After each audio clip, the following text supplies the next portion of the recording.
Signature Global presents Property Guru.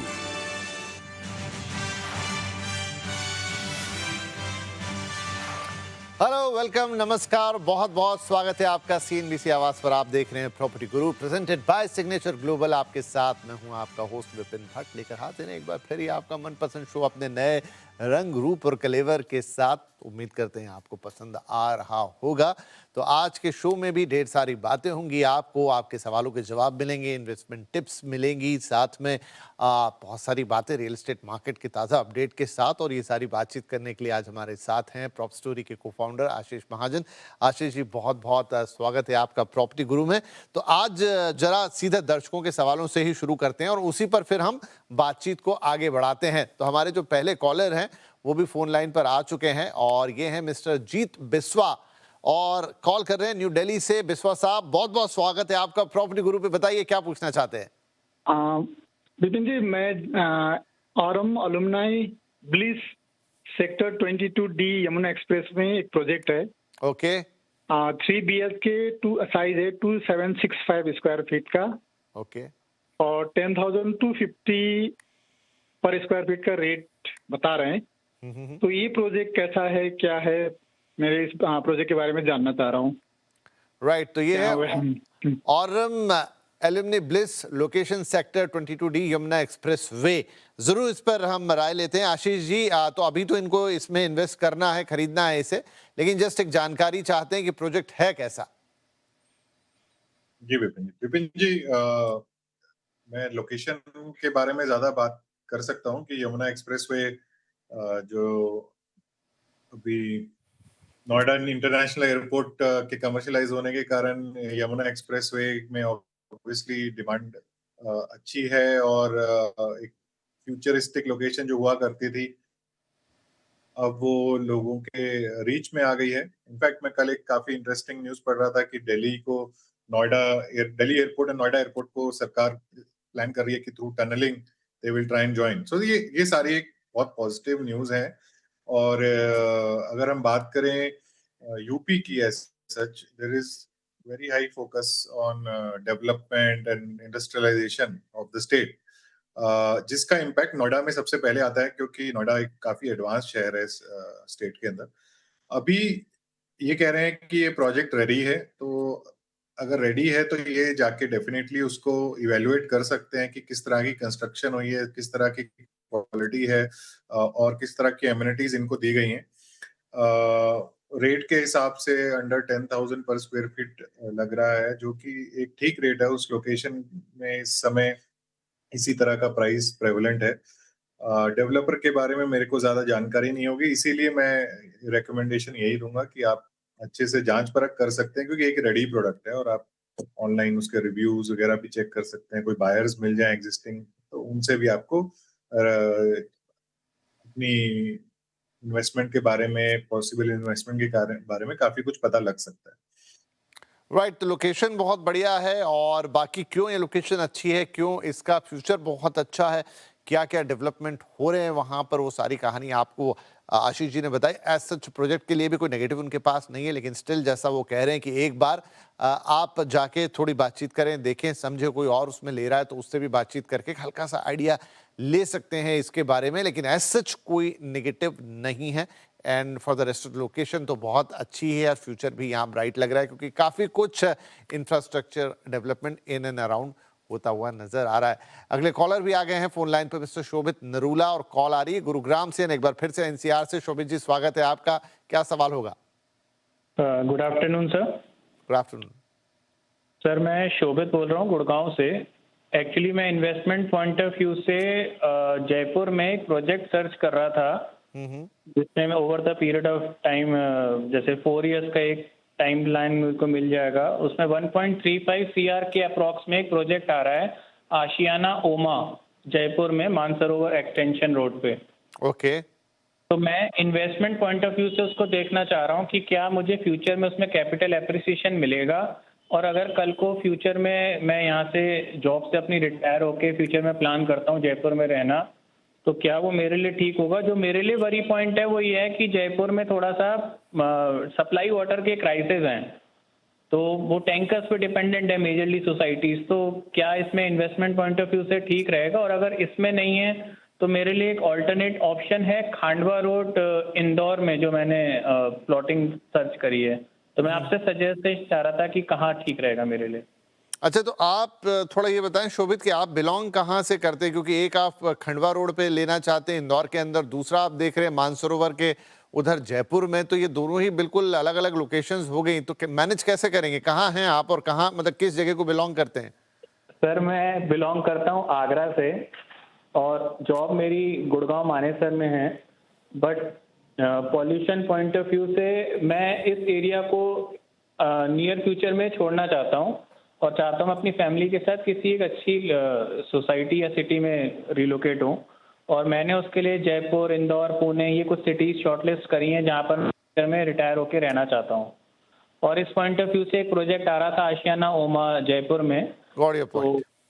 जी जी, ठीक है, अच्छी, मतलब काफी लंबी गहरी प्लानिंग आपकी है, राइट? तो आशीष जी, पोल्यूशन के चलते दिल्ली प्रॉपर छोड़ना चाहते हैं या गुरुग्राम में है वैसे, और जो दो शहर देख रहे हैं उसमें एक इंदौर है, दूसरा है राजस्थान की राजधानी जयपुर। तो जयपुर में तो इन्होंने ऑलरेडी एक प्लॉट, एक माफ कीजिएगा, एक प्रोजेक्ट देख लिया आशियाना उमा 2। हालांकि मैं थोड़ा आश्चर्य मुझे भी है कि क्या वहां पर भी 1.25 और 1.5 करोड़ के आसपास घरों की कीमतें पहुंच गई हैं। तो 1240 स्क्वायर फीट का एक ये घर है, पोजीशन 2030 तक इनको मिलने वाला है। कैसा लग रहा है आपको? पहले यहीं से शुरुआत करते हैं। विपिन जी, पहले तो मैं आपके सवाल का जवाब देता हूँ। जयपुर काफी प्रगति कर चुका है अगर हम रियल एस्टेट के प्राइसेस की बात करें। बिल्कुल। वहां भी अल्ट्रा लग्जरी अपार्टमेंट्स मिलेंगे जो 4, 5, 6 करोड़ तक जा रहे हैं।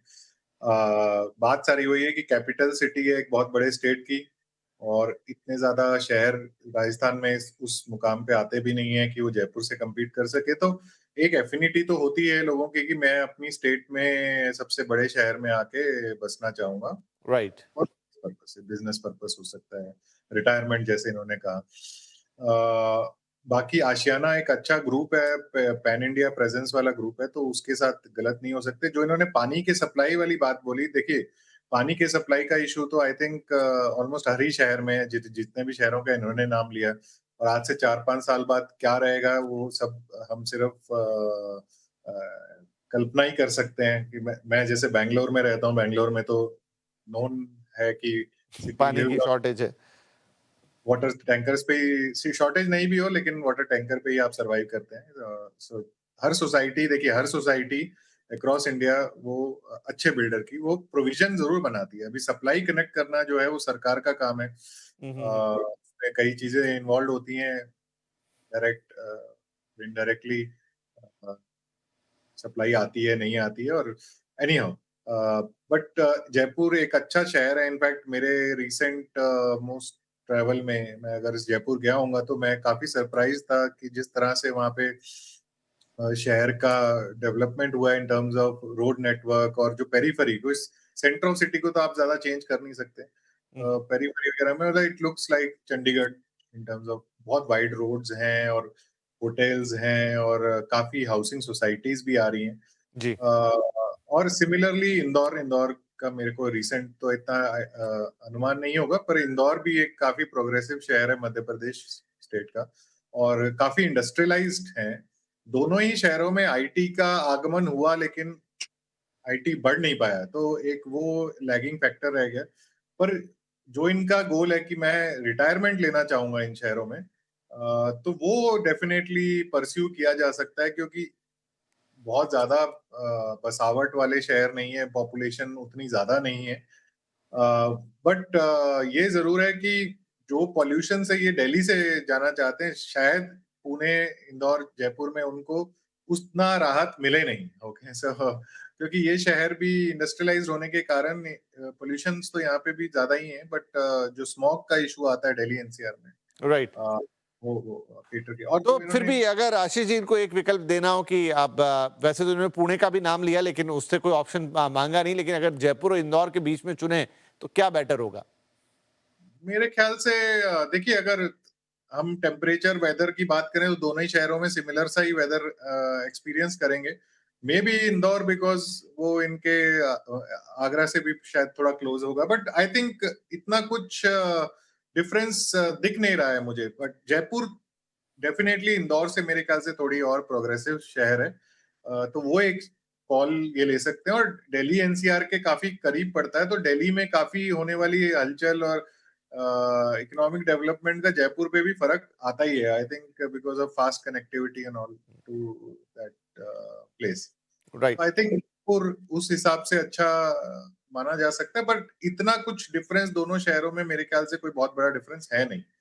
अपार्टमेंट वर्सेस प्लॉट का एक इन्होंने और विकल्प लिया है, तो वो डेफिनेटली वो एक पर्सनल कॉल ले सकते हैं कि अपना प्लॉट लेके अपना घर अपने तरीके से बनाए, जो इंदौर में वो देख चुके हैं। राइट। अब क्विकली एक और ईमेल है वो ले लेते हैं, लंबा हो गया ये सवाल लेकिन मुझे लगता है काफी इंटरेस्टिंग भी था और कई लोगों के मन में इन दिनों ऐसे ख्याल आते होंगे, उसका भी जवाब हो गया।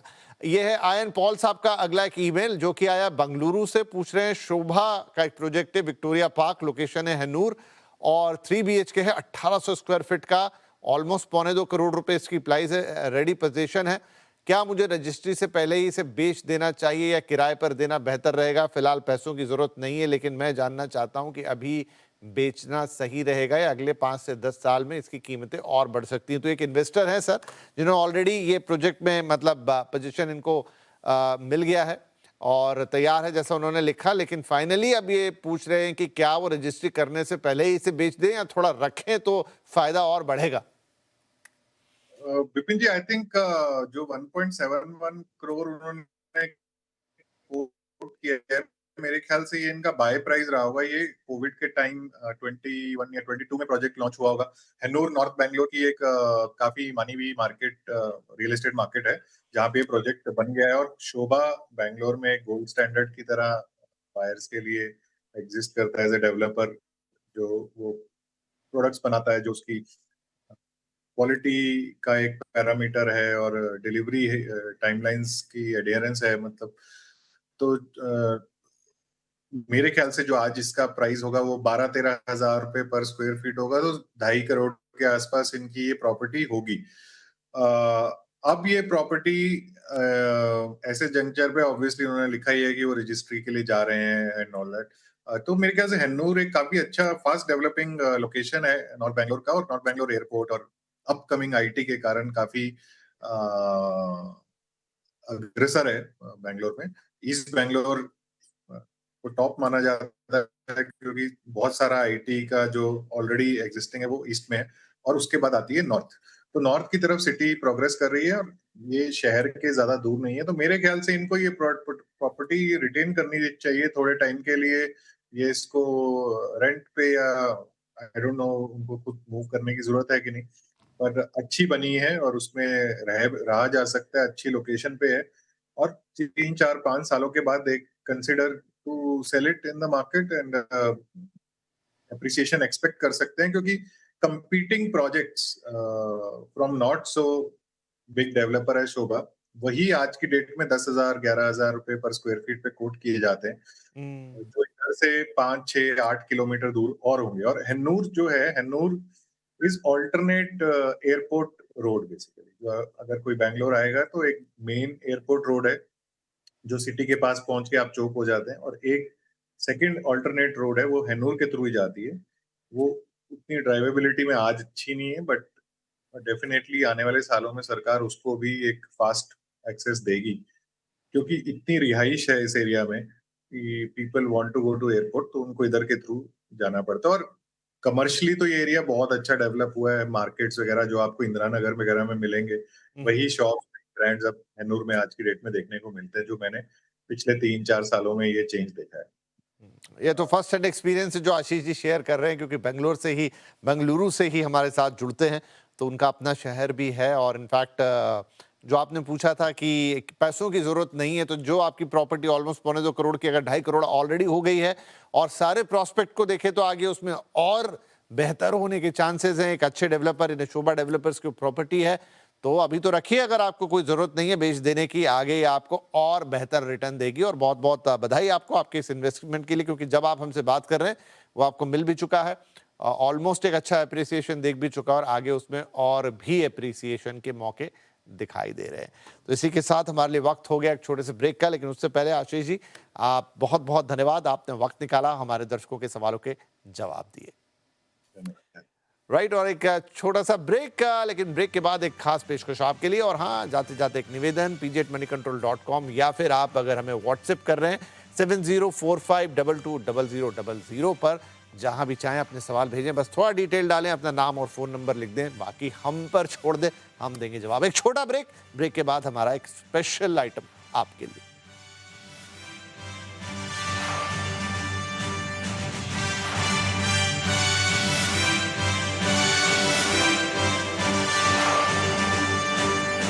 Signature Global presents Property Guru. रास्ते सिर्फ शहरों को नहीं जोड़ते, वे उम्मीद। Signature Global presents Property Guru. Welcome back, आप देख रहे हैं property Guru presented by signature global. और अब हमारी खास पेशकश, और अब नजर डालेंगे रियल एस्टेट की एक ऐसी कंपनी पर जिसने अफोर्डेबल हाउसिंग से लेकर प्रीमियम और अल्ट्रा लग्जरी सेगमेंट तक अपनी एक अलग ही पहचान बनाई है। कस्टमर सेंट्रिक सोच, समय पर डिलीवरी और लगातार बढ़ते स्केल के दम पर सिग्नेचर ग्लोबल ने इंडस्ट्री में अपनी खास जगह स्टैब्लिश की है। आइए देखते हैं कैसे एक विजन ने 12 साल में सफलता की नई इबारत लिख दी।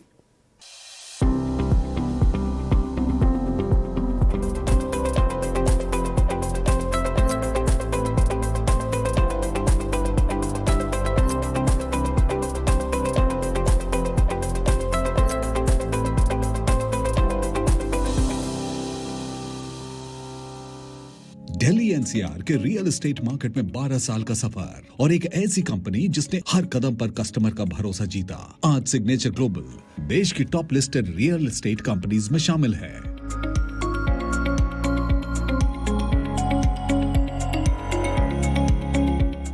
आज ये 12 साल में जो कंपनी इस मुकाम पे पहुंची है, इसके पीछे आज कस्टमर का जो ट्रस्ट, जो कस्टमर ने हमारे अंदर दिखाया है, उसका सबसे बड़ा रोल है। और कहीं ना कहीं हमारी टीम की जो दिन रात की मेहनत है, और साथ में जो प्रमोटर्स हैं, जो टॉप हमारे सीनियर्स हैं, उन सबका जो एक विज़न है, उस विज़न का सबसे बड़ा इसके अंदर एक रोल है। आज जब हम इस जर्नी पे चले, इस जर्नी में सबसे पहले हमने ये देखा और सोचा कि आज हमसे पहले बहुत सारे इंडस्ट्री में काफ़ी लोग इसमें आए और आज भी चल रहे हैं, और तो एक किस तरह से इसको मुकाम को हासिल करना है, एक सोच में था कि अगर कस्टमर को टॉप प्रायोरिटी पे रखा जाए तो क्या ये मुकाम हासिल हो सकता है। तो यस, इस चीज़ का जवाब आज 12 सालों में मैं अच्छे से आपसे कह सकता हूँ कि इस मुकाम को हमने हासिल किया। तो जितनी भी टीम जिसने उसको डिज़ाइन किया और जितने भी टेक्नोलॉजी का हमने इस्तेमाल किया या जिन कॉन्ट्रैक्टर्स ने उसको परफॉर्म किया, उसी की वजह से जो चीज़ें फाइनली प्रोडक्ट बन के निकला, वो प्रोडक्ट आज की डेट में 3 गुना वैल्यू, 5 गुना वैल्यू पे ट्रेड होता है।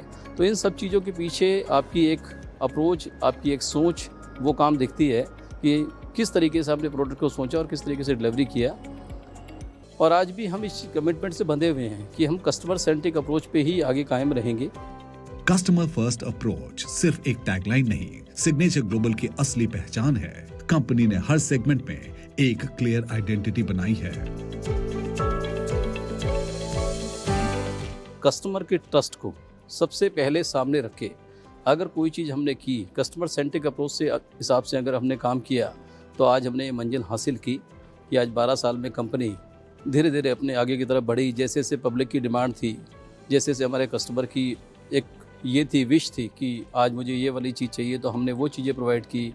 उसके बाद कुछ चेंज आया तो हमने दूसरी चीज़ें प्रोवाइड की, और उसके बाद आज ब्रांडेड रेसिडेंसी तक कंपनी का सफ़र आज चल रहा है। तो ये कस्टमर का जो ट्रस्ट इन 12 सालों में कस्टमर ने हमारे अंदर जो दिखाया, जो कंपनी ने अपने काम से, अपनी परफॉर्मेंस से, अपने कमिटमेंट से जो अर्न किया, वो इन सब चीज़ों का नतीजा है कि आज इस मुकाम पे हम खड़े हैं। आज 2-2.5 साल पहले हम लिस्ट होके आज कंपनी एक अच्छी खासी वैल्यूएशन पे ट्रेड करती है, और आज कंपनी इस मुकाम पे अगर पहुंची है तो उसके अंदर उनके ब्लेसिंग का बहुत बड़ा रोल है। रियल एस्टेट इंडस्ट्री अब सिर्फ ब्रिक्स और मोटर की बात नहीं करती।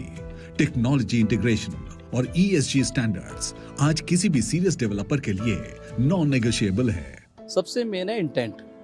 इंटेंट का मतलब ये है कि आज जिस भी कंपनी को कोई भी एक अच्छी टीम बनानी होती है, उसके पीछे नियत काम करती है कि आपको अल्टीमेटली डिलीवरी क्या करना है। अगर आपको बढ़िया चीज़ वहाँ डिलीवरी करनी है, एक अच्छे थॉट के साथ डिलीवरी करनी है और जिस चीज़ से उसकी लाइफ के अंदर वैल्यू एड ऑन हो, वो अगर डिलीवरी करनी है तो फिर आपको बढ़िया टीम का साथ लेना पड़ेगा, एक अच्छे ब्रेन ढूंढ के लेके आने पड़ेंगे और उसमें टेक्नोलॉजी को भी आपको डालना पड़ेगा बीच में, जिससे कि अंदर आप हर चीज़ को उस लेवल पे ले जाके जीरो डिफेक्ट बना पाएँ।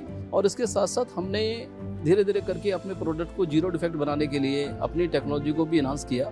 जैसे एल्युमिनियम फॉर्म वर्क हम यूज़ करते आए हैं, उसको भी हम आगे चेंज करके डोका, पेरी या कोई जंप फॉर्म या इस तरह की टेक्नोलॉजी पे जा सकते हैं, क्योंकि जिस तरह से हमें स्पीडी प्रोडक्ट बने हमारा और उसकी फिनिशिंग हमें जैसी चाहिए उस फिनिशिंग के साथ बने। इवन अपने साइट पे हमने डेडिकेटली आरएमसी प्लांट लगाए ताकि आपकी क्वालिटी इंश्योर कर पाएँ। जो भी स्टील हम यूज़ करते हैं फर्स्ट क्वालिटी का यूज़ करते हैं। तो छोटी छोटी चीज़ें ऐसी हैं जो बेस स्ट्रक्चर आपका बनता है। जैसे बिम को अपने सिस्टम में यूज़ किया, टेक्ला को अपने सिस्टम में यूज़ किया, लडार को अपने सिस्टम में यूज़ किया। आर्टिफिशियल इंटेलिजेंस आज हर इंडस्ट्री को रीशेप कर रही है और रियल एस्टेट भी इससे अछूता नहीं है। कंस्ट्रक्शन से लेकर कस्टमर एक्सपीरियंस तक एआई की भूमिका तेजी से बढ़ रही है। एआई की जो आप बात कर रहे हैं, आज की डेट में ज़माना एआई का है, नो डाउट।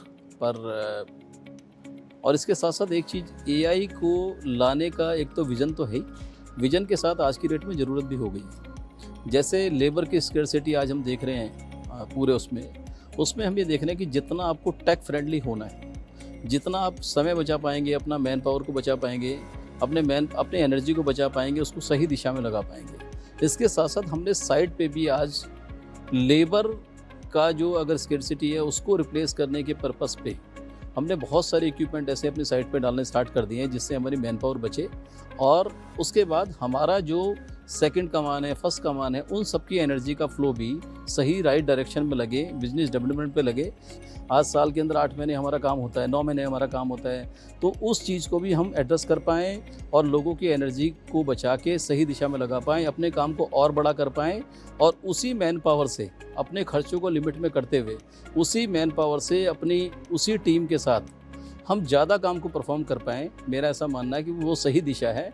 तो किसी को भी ये सोचना नहीं है कि एआई आने से किसी की नौकरी जाने वाली है। एआई आने से हम उस काम को और बढ़िया तरीके से परफॉर्म कर पाएंगे, बहुत बढ़िया वैल्यू एड ऑन कर पाएंगे उस काम के अंदर। मेरा ऐसा मानना है। नंबर्स बड़ी कंपनी बनाते हैं लेकिन लोग उसे बड़ा बनाते हैं। एम्प्लॉयज, वर्कर्स और सोसाइटी के प्रति जो कमिटमेंट सिग्नेचर ग्लोबल ने दिखाई है वही इसके रियल लेगेसी है। एक्चुअली क्या है कि मेरा ऐसा मानना है कि आप किसी भी मुकाम पे अगर हैं, ह्यूमैनिटी ग्राउंड पे कभी भी आपने को नहीं पीछे हटना है, क्योंकि आप भी किसी समय उसी चीज़ से गुजरे हैं जिस चीज़ से वो सामने वाला शख्स आज गुजर रहा है। तो हमें ये मान के चलना चाहिए कि आपके भी जीवन में वो सब चीज़ें आपने देखी हैं। तो जैसे लोगों ने आपको ट्रीट किया एज ए ह्यूमन बीइंग, वैसे ही आपको सबको ट्रीट करें और जो चीज़ अपने लिए आपको चाहिए वही चीज़ दूसरों के साथ आप करें। मेरा ऐसा मानना है कि आप जो दूसरों के साथ करते हैं वही सेम आपके साथ होता है। इसीलिए कभी भी लाइफ के अंदर ह्यूमन एंगल को मिस ना कीजिए। आप अगर बात करें कि जो सबसे नीडी आदमी है, आज नीडी आदमी है आपकी साइट पे। आज नीडी वो बच्चे हैं जो सरकारी स्कूल के अंदर पढ़ते हैं। आज नीडी वो लोग हैं जो माँ बाप फीस नहीं दे सकते हैं। आज नीडी वो लोग हैं जिन लोगों के पास इलाज के पैसे नहीं हैं। इसी दिशा में हम काम करते हुए आज जैसे लेबर को एक टाइम का जो भोजन है वो इस्कॉन की तरफ से हम आज लंच प्रोवाइड करते हैं और जो कॉन्ट्रैक्टर होता है वो डिनर देता है। क्योंकि ये समस्या जो अभी आने लगी है, जैसे कि एनवायरनमेंट पूरा ये माहौल पूरा चल रहा है जिसमें एलपीजी की समस्या है, कहीं ना कहीं लेबर के अंदर ये होता है कि मैं कैसे इस चीज़ को सर्वाइव करूं। तो हमने उस एंगल को देखते हुए इस्कॉन के साथ एक टाई अप किया और जितनी भी हमारे साइट पे लेबर है उस लेबर को, या जो लेबर ना कहें उनको, हम ये माने कि वो रियल हीरो, उन रियल हीरोज़ को हम इतना एक सपोर्ट दे पाते हैं कि हम उनको एक दोपहर के टाइम का एक खाना दे रहे हैं। और उसके साथ साथ हर 15 दिन में हमने जैसे 3 तरह के प्रकल्प अभी चलाए हुए हैं। 3 प्रकल्प में एक तो हमारे पास एक मोबाइल क्लिनिक है जिसको आरोग्य राइज के नाम से हम पूरी बसेज हमारी बनी हुई हैं और जो 2 बसेज हमारी हैं वो हर साइट पे जाती हैं, ये सब गाँवों के अंदर जाती हैं, लोग उसमें डॉक्टर होते हैं। और उसके साथ साथ सिग्नेचर ग्लोबल भी अपनी इस पूरी मुहिम को आगे लेके चलता है। आरोग्य राइज हमारा चलता है, एक पाठशाला हमारा एक वेंचर चलता है। उस पाठशाला के अंदर हम जितने भी सरकारी स्कूल हैं उन सरकारी स्कूलों के अंदर हम बाकायदा जाते हैं। हमारी मदर उसमें बहुत टाइम लगाती हैं और हमारे परिवार से भी सदस्य उसके अंदर जाते हैं और आज हमने 100 स्कूल से ज़्यादा हम उसको कवर कर पाए हैं एज ऑन डेट तक, टिल डेट तक। तो आज के एपिसोड में इतना ही और प्रॉपर्टी गुरु पर लगातार हमें आपके सवालों का इंतजार रहता है, तो pgmoneycontrol.com पर अपने सवाल ज़रूर भेजें या फिर हमें व्हाट्सएप कर दें, कहीं भी भेजें, लेकिन अपना नाम, पता, फ़ोन नंबर और थोड़ा डिटेल में ज़रूर लिख दें। पते की ज़रूरत नहीं है वो चलेगा, लेकिन डिटेल में अपना सवाल ज़रूर भेज दें। तो इस हफ्ते के लिए इतना ही, अगले हफ्ते फिर मुलाकात करेंगे, तब तक के लिए अपना ध्यान रखिए। नमस्कार।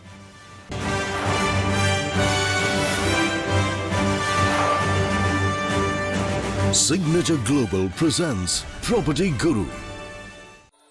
Presented by Signature Global.